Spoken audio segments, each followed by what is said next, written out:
Rafli Aditya, warga Jalan Segaran, Lorong Kebankan, Ilir Timur Tigo, sudah kehilangan handphonenya karena dilarike oleh calon pembeli yang dikenalnya lewat media sosial pribadinya.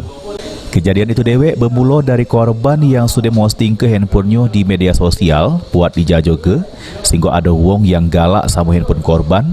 Terus mereka berkomunikasi. Selanjutnya korban sama pelaku janjian di Jalan Pangeran Sidoing Lautan, Lorong Budiman. Ternyata pas bertemu di lokasi, pelaku yang ecek-ecak nyelek HP korban, terus langsung pergi ninggal ke korban.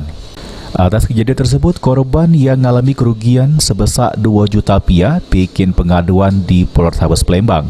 Katanya, kakak ini bapak aku datang katanya. Dah datang mereka tuh wong 3. Nah sudah katanya, sini kak cek dulu kami kak. Ya sudah, ceklah kak jika kami.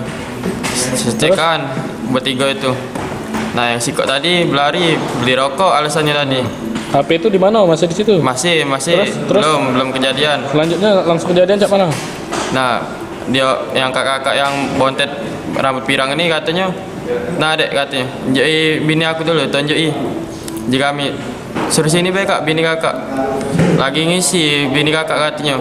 Dah bentar baik kamu tunggu sini baik dengan kami, tak apa-apa katanya. Sudah kami tunggulah. Dia adik tadi masuk lagi belok ini sebelah kanan lorong lari ke situ. Nah sudah kami tunggu 15 menitan. Ujinya pai dek melok kami dulu katanya. Tapi itulah dia adiknya itu. Iya. Terus diajaknya kan kami ke seberang taman itu belok kiri. Nah di depannya ada lorong.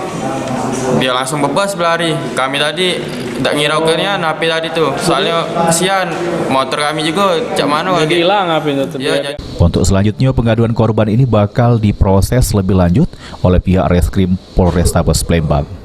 Irawan, PAL TV.